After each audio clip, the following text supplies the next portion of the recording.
abaika ani ifa korobaw oluka ala Ibrahim ni o ye nabi Ibrahim ye amena o ka ala bato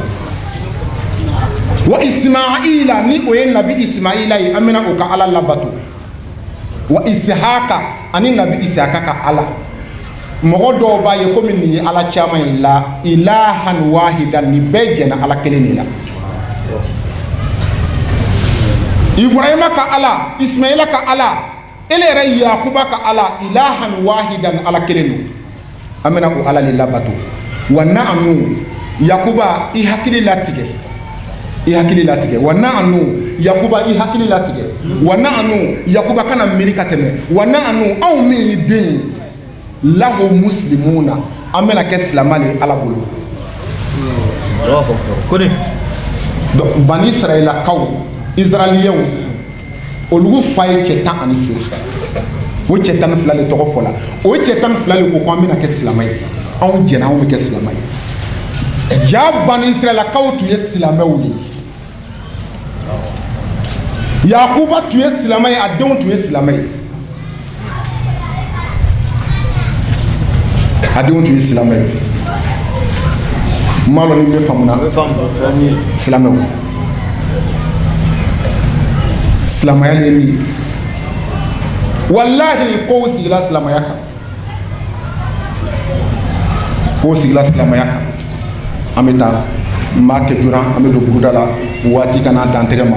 ama ni organisation fa sabara ay fodé takadim balama te shaka sanma ati lafiya ni kan ay sabara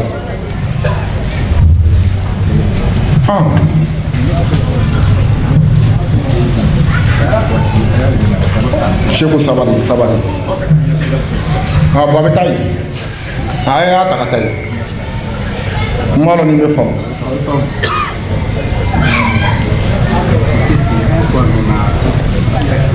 wala silamaw ala ambe sawaba ma ala la nyufa ala ko ala kira boya kama ne hakilla me famuna ayeke to ninga kalanti ko rola makamati ko te ko boya be sumale kati ni ne tala karamo jeni akene ka ben ke fembe doni dimson ma lo yere ne kan ka fuyi malo na be fam ala kan sabu kan wala salama o nabi Yakuba ale denw o fatula silamaya de kɔnɔ a denw sala silamaya de kɔnɔ yahudiya daminɛna waati juma nabi Yakuba woloden dɔ le ye Yusufu ye yahudiya ma daminɛ nabi Yakuba denw tile yɛrɛ la ima nabi Yusuf ka ala fana dari o ako rabbi kad ataytani min al mulki wa alamtani min ta'wil ahadisi fatira samawati wal ardi anta waliyyi fi dunya wal akhirah tawaffani musliman wa lahqini bis salihin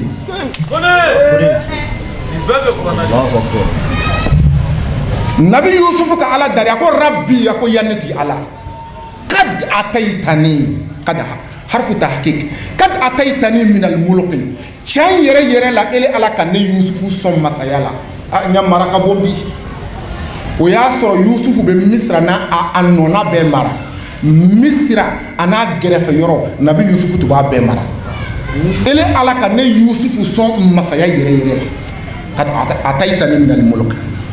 wa alamtani ele ala tlala kan ne Yusufu kala min ta'wil ahadisi shiko korola wa alam tanni ele ala tilala ka ne Yusufu kala min ta'wili hadisi loni qualité chamana loni suya chama to be nabi Yusufu la wala ko so tafsir ti ba fo nyana ko ni be fe ngake masache nabi Yusufu suratu Yusufu akisa lame ni be fe ngake mo marala Yusufu ya kisa lame ni be fe ngake jamanya mo ye Yusufu ya kisa lame ni be fe ko yere kana bari la Yusufu ya kisa lame abe dogo no akono na lo ma nyana man ka wala wala yiba so loni chama to be nabi Yusuf la min ta'wil hadis shan wara ni sigila abe nyini ga loni qualité tan flatu dogo no nabi Yusuf la mo wala wala ako Yusuf ko fatira samawati wal ardi alan kame elema ele alam ni sangolo wolo vla dambaga wal ardi ani to ko wolo vla dambaga anta waliyi fi dunya wal akhirah ele ala le ne yusufu ya ko tigi dunya kono ani lahara ne yusufu ya ko be ele ala le bolo silama o nanga nya ko di ala ma be lalaka ni ki ya ko di ala ma abenya men ni ka iya ko mine ala la ki ba ka iyere ya be chi anya ya ko to ala buru wati mina sebe nabi yusufu ye marabi aburu jama babe ako mogote ye ni alete ako alama anta waliyi fi dunya wal akhirah ne ya kotigi ele ala le dunya ani lahara ni be mun yira nabi yusufu makaba ayerela nabi yusufu mayada anana mun lawka aka duwo ke ayere silama mo shikana nyaga iya barala ni be nafla lo bakelen seri choufe ibe tleban zidri la ni nyagala ya barala be chen dugu ge able ngoro la kele ma barada mne baha nabi yusuf ka baraba min ke alaye o be ko fa yusuf ko di ako tawaffani musliman ala atonin ni le yusuf be satuma otuma nye san salama lama yusuf ka salama ya le dari ala fe tawaffani musliman ala ni ne yusufu be fatu tuma o tuma ato ne ye fatu islama lama wal hikini bi solihina ala yene nabi yusufu ben sema ni manyumo yi Allahu akbar yene ke ben sema moye ni mogo nyumo yi yusufu bole dari ala fe ala manyini fe tawafani musliman yene yusufu fatu nslama lama wal hakni bi solihina yene ke bensema bagaye ni mo nyuma jam mo be baranyuma do ke te bensema jam mo be baraba do ke te benisema anya nyini ka ambe ansema anya barola ya rabbi ala mo kala ni be ko fa yahudi adam na wati juma nga yusufu finyana ote nabi yusufu ko tawafani musliman ala ne yusufu ke slama nyesa nabi yusufu ka duwo ni ke ani ay fatwa bena lo ko kelene ma nabi yusufu ka ni duwo ke ko ala nesa ni me fatu ne ye fatu islama lama abena lo ko kelene ma yusufu fatu la slama ya le konona Allahu akbar donc yusufu koni aka ajabi comme sorola ibrahima to te yahudiya ye yakuba makai adon fana makai ote yusufu makai yahudiya ye yahudiya nana wati juma wala mo kacha amati ke doro tuma minna nabi musa firauna ka nomine tuma minna firauna tugula nabi musa ko ka gbe nabi musa tala batiki ni aka jamai batike ni ko fe otala kanana nabi musa ala ka nyini afe ko tameta tawrata dima nabi musa tala tawrata mune yorola aya mugo otlana musa samriyu nana o tromper o ka mishideni labato ka sanu fara ɲɔgɔn ka sanu ka mɔgɔw borola sanu mune ka fara ɲɔgɔn kan k'a yele k'a dilan ka kɛ mishideni ja ye ni tubabu ko statue o bɛ monument ka kɛ mishideni statue o k'o labato ala ye jila ala nana dimi ala ya funu wajibiya la musa segila ka n'a sɔrɔ ni baara kɛla musa a ma diya ye a ka kuma caman fɔ a balimacɛ ma ni o ye haruna ye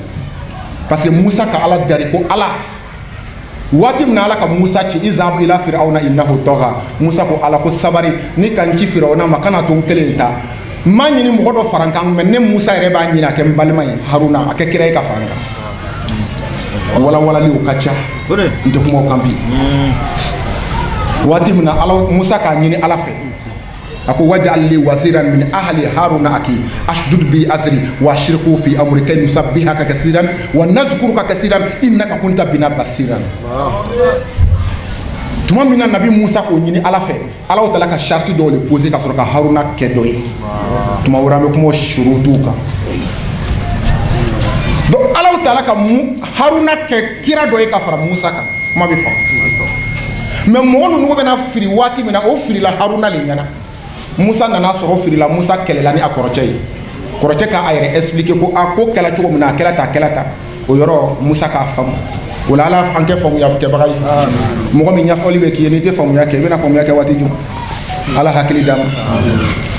a k'a faamu Musa nana fɔ an ye tubi ka taa Ala ma Ala ko Musa ko cɛ 70 choisi i ka mɔgɔw la a ye taa tubi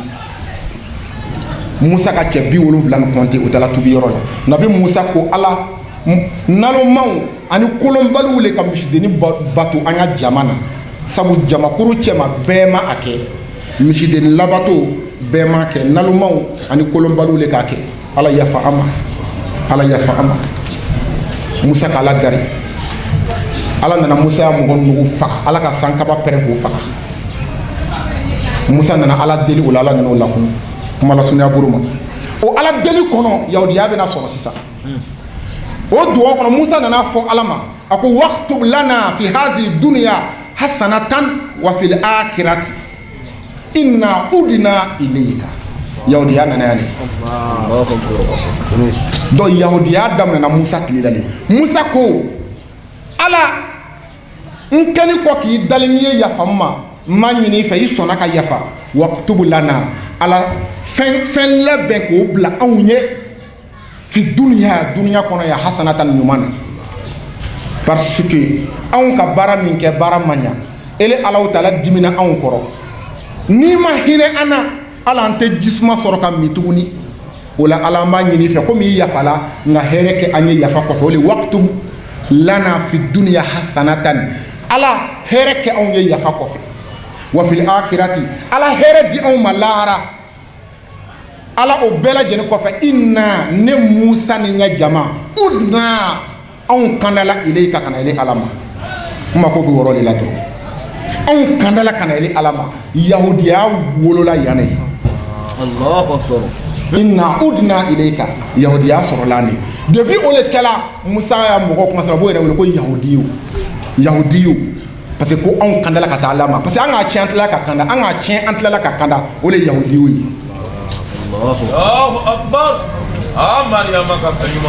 donc nabi Musa ani nabi Ibrahima cɛ lɔnnikɛla dɔ ko san 1000 b'o ni ɲɔgɔn cɛ dɔ ko ko san 3000 ni san 400 Ibrahima ni Musa cɛ mais ni yahudiyaw ko Ibrahima tun ye yahudiya kabako kuma tɛ yan donc yahudiya daminɛna Musa tere la o le faamuna n bɛ nasaraw ta di ma a ma kun cɛ dɛ nasaraw fana ko Ibrahima tun ye nasara ye nasaraya daminɛna waati juma Seydina Isa silamɛ lo Jésus silamɛ lo mais silamɛ n'a fɔra ko silamɛ an ye kuma ni faamu bato kɛcogow le tɛ kelen ye Ibrahima ya bato kɛcogo ni anw ta ma kɛ kelen ye mais silamɛ lo Yakuba ya bato kɛcogo ni an n'u ta ma kɛ kelen ye mais silamɛ lo Yusufu ya bato kɛcogo ni an ta cogo ma kɛ kelen ye mais silamɛ lo Musa yɛrɛ b'o o ɲama an sera Isa le ma silamɛ lo nabi Isa tuma min na Ala ka Isa ci k'a kɛ ciden ye Isa a tun bɛ yaara ka don lu ani lu ka wajili kɛ luw kɔnɔ a y'a bere b'a bolo a la surati tasawuf a y'a bere b'a bolo n'a tagamana ka taa se lu min ma a bɛ don yen a bɛ mɔgɔw wele ka na Ala ma sokɔnɔmɔgɔw Ala ka ne Isa ci aw ma a ye na Ala ma ka kɛ kelen ka Ala kɛ kelen k'a yɛrɛ di Ala ma ka Ala kɛ kelen ye k'i yɛrɛ di Ala ma a bɛ fɔ o de ma ko silama o le musulman ka Ala kɛ kelen o puis k'i yɛrɛ di a ma o puis a ka min fɔ i sɔn fana ma silamɛya bɛ nin saba le kɔnɔ i bɛ Ala kɛ kelen ye i bɛ yɛrɛ di Ala ma a ka min fɔ i sɔn ma donc silamɛya arikanu bɛ na o le kɔnɔ n'i sɔnn'o ma i bɛ sɔn alikanu ma arikanu nugu ma i bɛ faamu na waati dɔgɔya kosɔn nabi Isa to la a bɛ mɔgɔw ladi